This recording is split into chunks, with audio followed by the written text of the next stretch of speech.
Շողակաթի եթերում մշակութային ազդագրի շաբաթվա ամփոփիչ թողարկումն է, բարև ձեզ։ Երկարատև վերանորոգման աշխատանքներից հետո նոյեմբերին կրկին իր դռները կբացի Մարտիրոս Սարյանի տուն-թանգարանը։ Իր հին եւ նոր այցելուների համար թանգարանը բազմաթիվ նորություններ ունի։ Իսկ ինչ նորություններով էր հարուստ նախորդ մշակութային շաբաթը, միասին կամփոփենք առաջիկա րոպեների ընթացքում։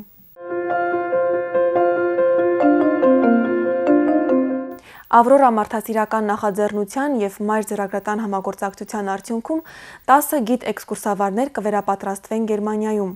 Վերապատրաստման մեկ այլ ծրագիր էլ այս օրերին Հայաստանում է անցկացվում։ Ավելի քան 10 օր տևող ծրագրին մասնակցում է 100 մասնագետ Երևանից եւ մարզերից։ Գրադարանների նորարարական կառավարման մեթոդները թեմայով դասընթացի երկրորդ օրն է։ Գրադարանավարներն իրենց գրադարանների համար նոր ծրագիր են մշակում։ 818 խորհրդատվական ընկերության տնօրեն Նանա Հովանիսյանը վստահեցնում է մասնակիցներին գրադարանի զարգացման համար անհրաժեշտ է միայն ցանկություն եւ համառություն։ Վերապատրաստման դասընթացները տեղի են ունենում 4 փուլով, յուրաքանչյուրը երկօրյա հագեցած ծրագրով։ Մասնակցում է 100 գրադարանավար Երևանի եւ մարզերի հանրային գրադարաններից։ Այս դասընթացի հիմնական նպատակը նոր գաղափարներ, նոր հմտություններ ձեռք բերելն է ու նաև հնարավորություն տա, որպեսզի այդ նոր գաղափարները իրենց գրադարաններում կիրառեն իրենց ամենօրյա աշխատանքում, նաև որ կարևոր է այստեղ ձեռք բերած իրենց փորձը փոխանցեն իրենց գործընկերներին։ Նագրով շատ գրավիչ էր նորարարական կառավարման մեթոդներ, մեզ շատ հետաքրքիր է անցնում, շատ գիտելիքներ ենք ստանում, սովորում ենք պլանավորել մեր աշխատանքը, ստեղծագործել, ծրագրել։ Ծրագրի նպատակը հանրային գրադարանների աշխատակիցներին նորարարական աշխատելաոճ, համագործակցային եւ նախաձեռնողական հմտություններ փոխանցելն է։ Գրադարանավարների խոսքով ժամանակն է, որ գրադարանները դառնան ոչ միայն գիրք տրամադրող, այլև հետաքրքիր գրավիչ ժամանցի կենտրոններ այցելուների համար։ Կարծում եմ, որ գրադարանները միգուցե մի քիչ այդ ռեակտիվ վիճակից, պասիվ վիճակից, եթե վերափոխվեն պրոակտիվ վիճակին, մի քիչ ավելի նախաձեռնող լինեն, շատ ու շատ բաներ կփոխեն։ Օրինակ այսօր դասընթացի արդյունքում երեկվա եւ այսօրվա ընթացքում իրանք ամեն մեկը ստեղծեցին մի նորարարական գաղափար, այնպիսի գաղափար, որ իրենց իրագործելով իրենց գրադարանը կարող է բերի հավասարեցնի համաշխարհային մակարդակի գրադարաններին։ Հասկացանք, թե ինչպես պետք է մոտենալ հարցերին, ինչպիսի լուծումներ տալ, որպեսզի առավել լավ արդյունք ունենանք, որակի բարձրացում ունենանք, ընթերցողների քանակի ավելացում ունենանք, սպասարկված գրականության քանակի ավելացում ունենանք եւ ընդհանրապես մակարդակի բարձրացում ունենանք։ Հայկական գրադարանային ասոցիացիայի նախագահ Ռուզան Տոնոյանի խոսքով, սա նաև շատ լավ առիթ է, որ Հայաստանի Հանրապետության տարբեր համայնքներում աշխատող գրադարանավարները միավորվեն եւ փոխանակեն իրենց գիտելիքն ու մտքերը։ Իսկ այդպիսի առիթներ ըստ նրա գրադարանավարներին շատ քիչ է ընձեռնվում։ Ծրագրի ընթացքը եւ արդյունավետությունը կգնահատեն Ամերիկայի Միացյալ Նահանգների Մորթենսոն կենտրոնի 3 փորձագետներ։ Դասընթացի ավարտին գրադարանավարներին կտրվեն վկայականներ եւ թիմային հավաստագրեր։ Մարինե Քոչարյան, Հարություն Տոլանյան, մշակութային ազդագիր։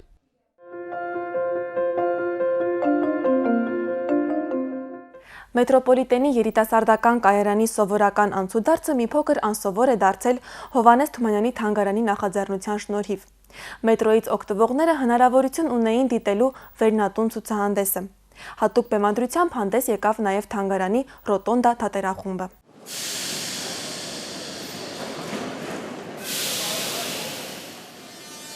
Մետրոյի դռները բացվում են եւ սկսվում է շունն ու կատուն ներկայացումը։ Երիտասարդական կայարանի սպասասրահում Հովհաննես Թումանյանի թանգարանի Ռոտոնդա թատերախումբն է։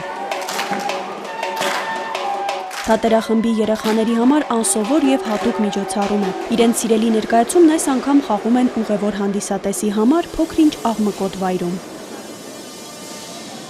Քանի որ այս տարի շուն ու կատուն բալադի 130-ամյակն է, մենք այդ շարքի միջոցառումները սկսել ենք դեռ տարեսկզբից եւ կամփոփենք տարեվերջյան մեր հիմնական միջոցառմամբ, շատ մեծ միջոցառում է լինելու, փորձեցինք այստեղ եւս այսօր ոչ ամբողջական ներկայացում է իհարկե, այլ փոքրիկ մի հատվածով հանդես գալ մետրոպոլիտենի ուղևորների առջև։ Հաշվի առնելով, որ մեր ուղևորների մեջ քիչ չեն այն ուղևորները, ովքեր երթևեկում են իրենց երեխաների հետ, որոշեցինք այսօրվա միջոցառումը նվիրել հենց մանուկներին։ Կարեն Դեմիրճյանի անվան մետրոպոլիտենն առաջին անգամ չէ համագործակցում Հովհաննես Թումանյանի թանգարանի հետ։ Բացի ներկայացումից կազմակերպել էր նաև ցուցահանդես։ Կայարանի աջ հատվածում Վերնատուն անունը կրող շարքն է։ Ներկայացված է ժամանակի ամենահայտնի գրական ակումբի արխիվը։ Մյուս հատվածը նվիրված է Հովհաննես Թումանյանի եւ Ղազարոս Աղայանի մտերմությանը։ Լուսանկարներ են, հուշագրություններ, նամակներ։ Վերջին տարվա ընթացքում այստեղ հաճախ են կազմակերպվում զանազան ցուցահանդեսներ։ Առհասարակ մետրոպոլիտենի ղեկավարության նպատակն է կայարաններում ստեղծել մշակութային միջավայր։ Փորձելու ենք ստեղծել մի այնպիսի մշակութային մթնոլորտ մեր մետրոպոլիտենում, ինչու՞ չէ, միայն ուղևորափոխադրում չլինի, նաև ուրույն մշակութային հարթակ ստեղծենք, որպեսզի մեր ուղևորները մի քանի րոպեն գնացքին սպասել ավելի հետաքրքիր դարձնենք։ Ռոտոնդա թատերախումբը ներկայացումներ խաղալու շատ առիթներ է ունենում։ Համանորին երեխաներն իրենց խաղով ուրախացնում են հիվանդանոցի մանուկներին, սակայն մետրոյի կայարանում փոքրիկ դերասաններն առաջին անգամ էին։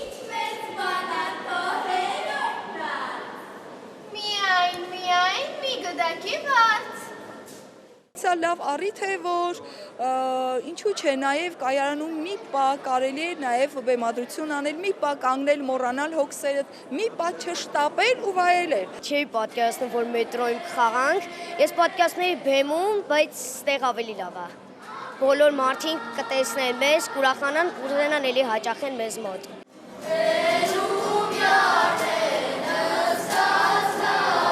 Շունն ու Կատվի տարեդարձն իրենց մասնակցությամբ շնորհավորելու էին եկել նաև Հովհաննես Թումանյանի անվան դպրոցի աշակերտները։ Միջոցառման մասնակիցները հուսով են, որ նման յուրօրինակ միջավայրում ներկայանալու հնարավորություն էլի կունենան։ Մարինե Քոչարյան, Գևորգ Ավագյան, Մշակութային ազդագիր։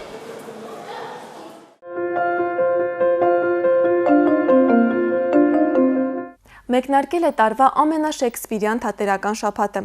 Մեծ դրամատուրգի անունը կրող միջազգային 12-րդ թատերական փառատոնն այս տարի 15 երկրից 130 մասնակից եւ հյուր է բերել Հայաստան։ Փառատոնի բացումը վստահվել է Թբիլիսիի Շոթա Ռուսթավելիի անվան պետական ակադեմիական թատրոնին Հուլիոս Կեսար ներկայացմամբ։ Հակոբ Պարոնյանի անվան թատրոնի հարկի տակ են հավաքվել անգլիացի հանճարեղ թատերագրի ժառանգության սիրահարները։ Հոկտեմբերի 20-ին մեկնարկեց Շեքսպիրյան միջազգային 12-րդ փառատոնը։ Կազմակերպիչները վստահեցնում են, որ հագեցած փառատոնային շաբաթ է սպասվում։ Ծրագրում ներառված են վարպետության դասեր անվանի թատերական գործիչների հետ, նոր բեմադրություններ։ Միայն այն, որ փառատոնը բացվում է Ռոբերտ Ստուրոյի աշխարհարչակ բեմադրիչ Ռոբերտ Ստուրոյի Հուլիոս Կեսար ներկայացմամբ, արդեն իսկ կարծում եմ խոսում է փառատոնի նշաձողի մասին, բարձր նշաձողի մասին։ Փառատոնի բացման արարողությունը համեստ էր։ Կազմակերպիչներն ըստ երևույթին առավել կարևորել էին օրվա գլխավոր իրադարձությունը։ ԽՍՀՄ ժողովրդական արտիստ Ռոբերտ Ստուրոյի Հուլիոս Կեսար ներկայացման առաջնախաղը անցյալ տարի է կայացել Շոթա Ռուսթավելու անվան պետական ակադեմիական թատրոնում։ Իդեպ ներկայացումն առաջին անգամ է երկրի սահմաններից դուրս գալիս։ Во дворе, где я рос, там было много армян.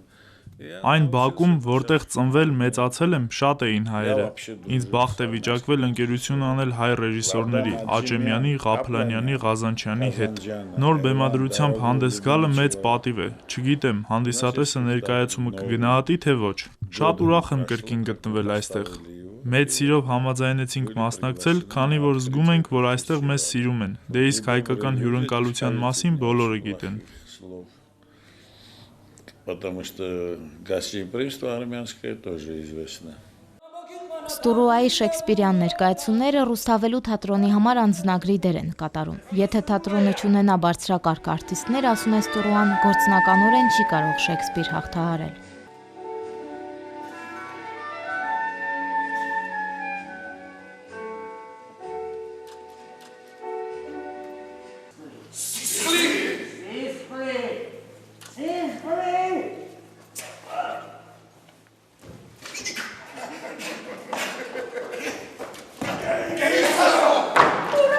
Հուլիոս Կեսարը խիստ տարբերվում է Ստուրուայի շեքսպիրյան մյուս բեմադրություններից, կարճատև է, ավարտվում է Կեսարի սպանության դրվագով։ Ներկայացումը պայքար է մարդկանց մեջ բուն դրած Կեսարի հետ, ասում է ռեժիսորը։ Ռեժիսորները հաճախ են իրենց ներկայացումների միջոցով արձագանքում քաղաքական այս կամ այն իրավիճակին, ընտրում համարժեք ներկայացումներ։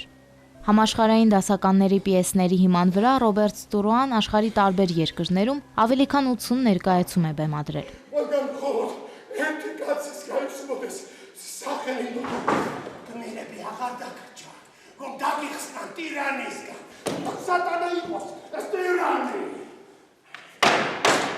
Փառատոնը փորձում է վերականգնել հայ թատրոնի շեքսպիրյան ավանդույթները, հայկական նոր բեմադրություններ ընդգրկելով փառատոնի ծրագրում։ Այս տարի փառատոնը հյուրընկալել է շուրջ 130 մասնակցի։ Հյուրեր են ժամանել Մեծ Բրիտանիայից, Գերմանիայից, Ռումինիայից, Նիգերիայից, Ռուսաստանից, ընդհանուր առմամբ 15 երկրից։ Երևանյան 9 բեմահարթակում կցուցադրվի շուրջ 15 ներկայացում։ Մենք բազմիցս արդեն նշել ենք, որ հնարավորություն չունենք, ամեն անգամ մեկնելու եւ տեսնելու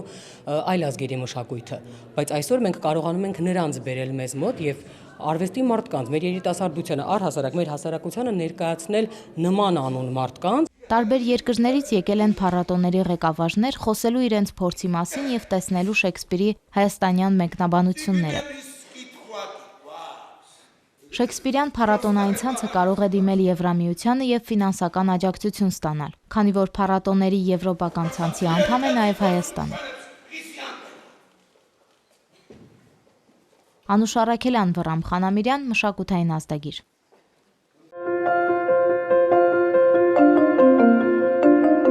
Թբիլիսիի 12-րդ թատերական միջազգային փառատոնի շրջանակում էլ Երևանի Գաբրիել Սունդուկյանի անվան ազգային ակադեմիական թատրոնը ներկայացրել է Վիլյամ Շեքսպիրի Ջոն Արքան։ Բեմադրող ռեժիսորն է Տիգրան Գասպարյանը, գլխավոր դերակատարները Տիգրան Ներսիսյանը եւ Արմեն Մարությանը։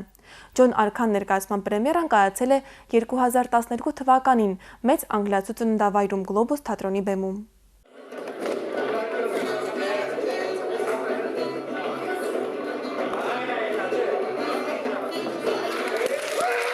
Հոկտեմբերի 3-ին Թբիլիսիի Նոդար Դոմբաձեի անվան պատանի հանդիսատեսի թատրոնի մեծ դահլիճում մեր մայր թատրոնը ներկայացրեց Վիլյամ Շեքսպիրի Ջոն Արքան ներկայացումը եւ Հայաստանի թատերական գործիչների միության քարտուղար Սոնա Մելոյանի խոսքով Վրաստանում կոտրեց ժամանակակից հայ թատրոնի մասին եղած կարծրատիպը, թե նորարարություն չկա։ Թբիլիսյան փառատոնին այս տարի մասնակցել է 12 երկիր։ Դատելով նախնական հայտերի առատությունից, սունդուկյանցիները թերահավատ էին, թե իրենց մասնակցությունը կհաստատվի, բայց հրավերը շատ չուշացավ։ Այս տարի փառատոնը բացեց Տոմաս Օստերմայերը, Շոուբյունե թատրոնի հիմնադիրը եւ գեղարվեստական ղեկավարը, դա բերլինյան աշխարհահռչակ թատրոն է եւ Օստերմայերը այսօր տասնյակ լավագույն ռեժիսորների մեջ է։ Այնտեղ էր Սուզուկի ճապոնացի եւս համաշխարհային անուն։ Փառատոնային ներկայացումը տարիներ առաջ բեմադրվել է Globe to Globe լոնդոնյան թատերական փառատոնի պատվերով եւ խաղացվել Գլոբուս թատրոնում Շեքսպիրյան փառատոնի շրջանակում։ Միջազգային մամուլը հայտնի թատերագետներ արձագանքել եւ դրվատանքի խոսքեր են հնչեցրել ներկայացման վերաբերյալ։ 2 տարի անց Ջոն Արքայով սունդուկյանցիները հանդես են եկել նաեւ Բելոռուսի Բրեստ քաղաքում Բելայա Վեժա ամենամյա թատերական միջազգային փառատոնում։ Թատրոնի ստեղծագործական կազմը շատ տպավորված է նաեւ թբիլիսյան արձագանքից։ Այնտեղ սինոպսիս էր գրվում մենակ կողքը։ Ոչ մեկը չէր, ես անցքից նայում էի կուլիսներից։ Հանդիսատեսը ոչ մեկը այդ սինոպսիսին չէր նայում։ Բեմ էին նայում ու ընկալում էին լրիվ ինչ կատարվում էր այնտեղ։ Շշմելու հանդիսատեսակ կուզենայի էլի որ մեր հանդիսատեսը մի քիչ նմանվեր իրենց անմիջականությամբ։ Թատերական հայտնի փառատոների պես Թբիլիսյան փառատոնը եւս զերծ էր մրցանակաբաշխությունից եւ պատվոգրերից։ Մասնակիցներն այն մեկ խոսքով բնորոշեցին ներկայացումների համաշխարհային համայնապատկեր, որտեղ հայկական Ջոն Արքան ներկայացավ ուրույն գույնով եւ տեսակով։ Սոնա Մելոյանն ասում է, որ ներկայացումից հետո փառատոնի համակարգողը մոտեցել է իրեն եւ ասել. «Այս ներկայացումով դուք կոտրեցիք մեր պատկերացումները հայ թատրոնի մասին։ Եթե նման ներկայացում լինի, մենք ուրախ կլինենք շարունակել համագործակցությունը»։ Լիանա Չիշակյան, Հարություն Տոլանյան, մշակութային ազդագիր։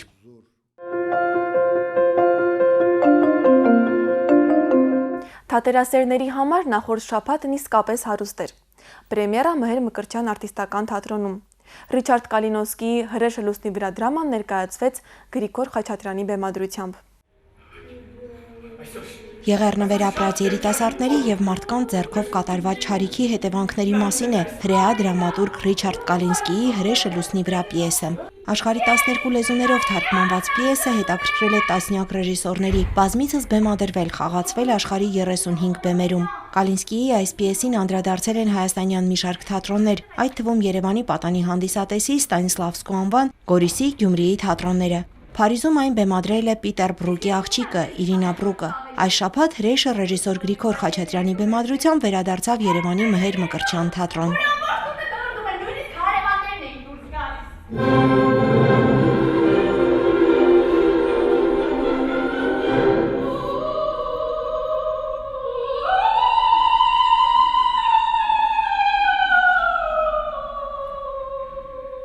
Ստեղծագործական կազմը մեծ ոգևորությամբ ձեռնամուխ եղավ այս գործին։ Գլխավոր դերակատար Սամվել Թոփալյանի խոսքով չկա մի հայ ընտանիք Գերդաստան, լինի դրսում թե Հայաստանում, որը չունենա Եղեռնը վերապրած իր շարավիղների պատմությունը, եւ այս գործն այդ առանձին ընտանիքների անթեղված պատմություններից մեկի մասին է։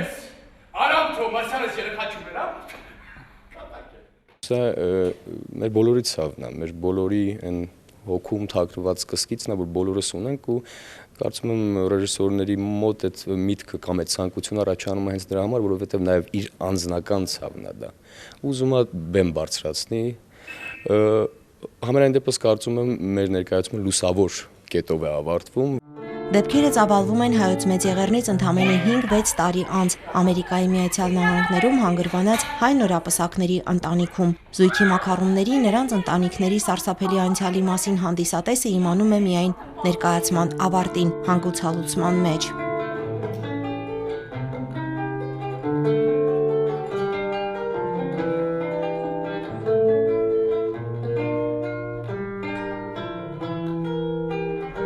Ներկայացման երգերի հեղինակն է Էդվարդ Զորիկյանը, դերերում հանդես են գալիս Սամվել Թոփալյանը, Քնարիկ Զաքարյանը եւ 9-ամյա Վահագն Մեսրոպյանը Վինսենթի դերում։ Իդեպ սա Վահագնի առաջին հանդիպումն է թատրոնի հետ։ Պատանին անչափ սիրել է բեմը եւ իր մարմնավորած փոքրիկ որփուկ Վինսենթին։ Տղան իր ներկայությամբ փոխում է կյանքի նկատմամբ ամուլ նորապսակների հայացքները եւ ավելի կապում նրանց միմյանց հետ։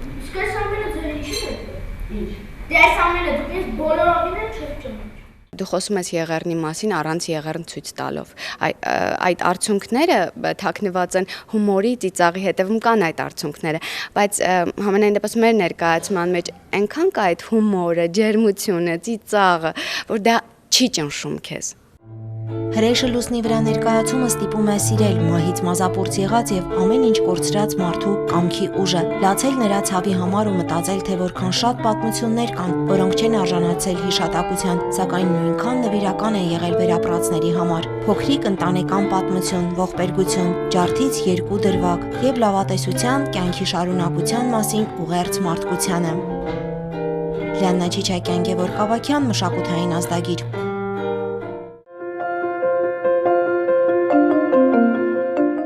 Չեխ փորագրող, գծանկարիչ, մեդալների եւ մետաղադրամների դիզայներ Կարել Զեմանի ստեղծագործություններն այս օրերին ներկայացված են Երևան քաղաքի պատմության թանգարանում։ Տարբեր երկրներում բազմաթիվ մրցանակների արժանացած արվեստագետ առաջին անգամ է ցուցադրվում Հայաստանում։ Ցուցահանդեսը թանգարանում կգործի մինչև հոկտեմբերի 27-ը։ Փոստային դրոշմանիշներ, փորագրություններ պղնձե թղթի վրա, գրքերի նկարազարդումներ։ Ասում են, որ չեխ նկարիչ Կարել Զեմանի արվեստը գրավիչ է իր բազմազանությամբ։ Աուստերլիցի ճակատամարտը, ֆրանսիացի նռնակաձիգները կրակի մոտ, Վաթերլոյի ճակատամարտը, Պրահան գիշերով մոտ 50 աշխատանք է ներկայացված Երևանի պատմության թանգարանում։ Ցուցահանդեսի նախաձեռնությունը Հայաստանում Չեխիայի Հանրապետության դեսպանատանն ու Երևանի քաղաքապետարանինն են։ Հայաստանում Չեխիայի դեսպան Պետեր Միկիսկան մշակութային համագործակցությունը մեր երկրների հարաբերություններում կարևորագույն բաղադրիչ է համարում։ Ես կարծում եմ, որ շատ կարևոր է Չեխիայի եւ Հայաստանի միջև համագործակցությունը։ Արդեն համագործակցություն կա նաեւ երկու երկրների տարբեր քաղաքների միջև։ Փորձում ենք մշակույթով եւ արվեստով ներկայանալ մեկս մյուսին։ Կարել Զեմանը անհատական եւ հավաքական ցուցահանդեսներով հանդես է եկել Գերմանիայում, Ֆրանսիայում, Սլովակիայում եւ այլ երկրներում։ Նկարչի աշխատանքների հիմքում Չեխիայի պատմությունն է, մասնավորապես Նապոլեոն Բոնապարտի ժամանակաշրջանը։ Մանկուց հետաքրքրվել է դրամագիտությամբ, մետաղադրամներ ու մեդալներ է հավաքել, նաև սեփական մտքերն է արտահայտել դրանց վրա։ 18 տարեկանում կայսեր պատկերով պատրաստել է մեդալ, որը սկսել են հատել Կրեմնիցեի դրամահատարանում։ Ես ծնվել եմ Չեխիայի Բրնո քաղաքում։ Դա շատ մոտ է Աուստերլից քաղաքին, այնտեղ որտեղ Նապոլեոն Բոնապարտը կռվել եւ հաղթել է ռուսական եւ ավստրիական բանակներին։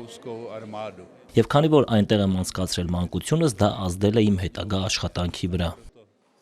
Կարել Զեմանն առաջին անգամ է Հայաստանում։ Հայաստանի պատմությանը ծանոթանալուց հետո մտադիր է մետաղադրամներ ու մեդալներ ստեղծել նաև հայ նշանավոր մարդկանց պատկերներով։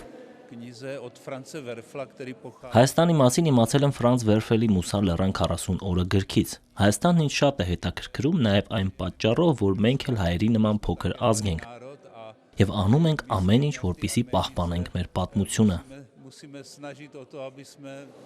Նկարիչը նկարազարդել է գրքեր, նաև ինքն է 2 գրքի հեղինակ։ Ցուցահանդեսը կգործի մինչև հոկտեմբերի 27-ը։ Մարի Խաչատրյան, Վրամ Խանամիրյան, Մշակութային ազդագիր։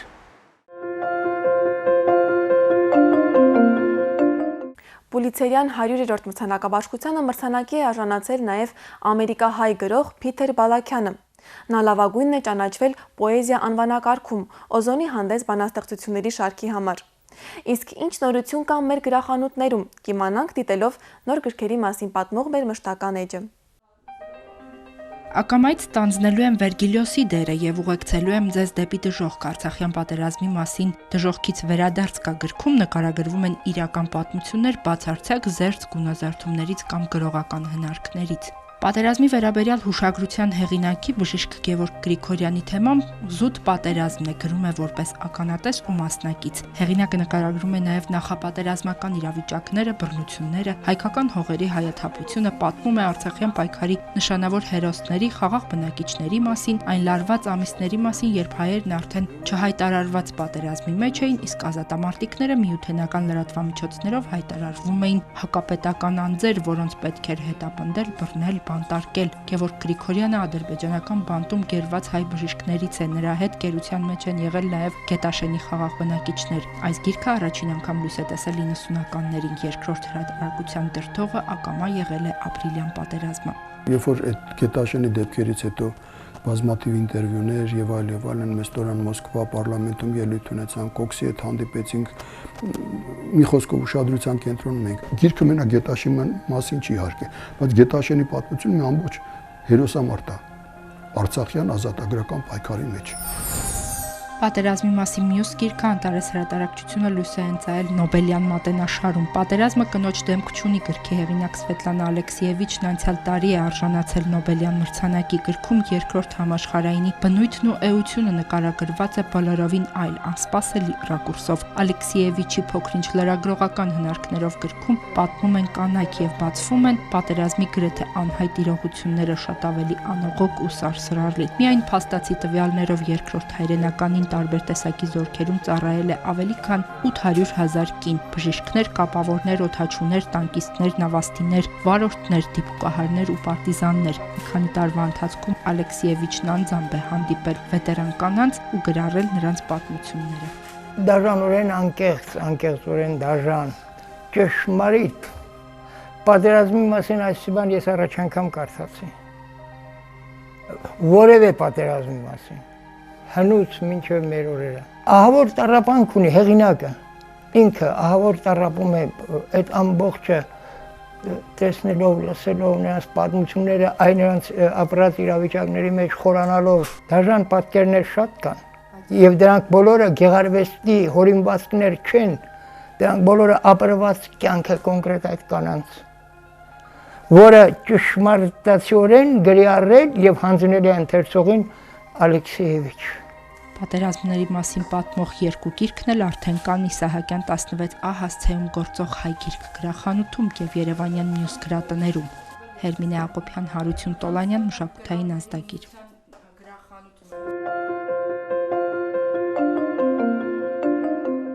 Արվեստ Հայաստան հիմնադրամը մի խումբ սփյուռքահայ բարերարների համատեղ նախաձեռնությունն է։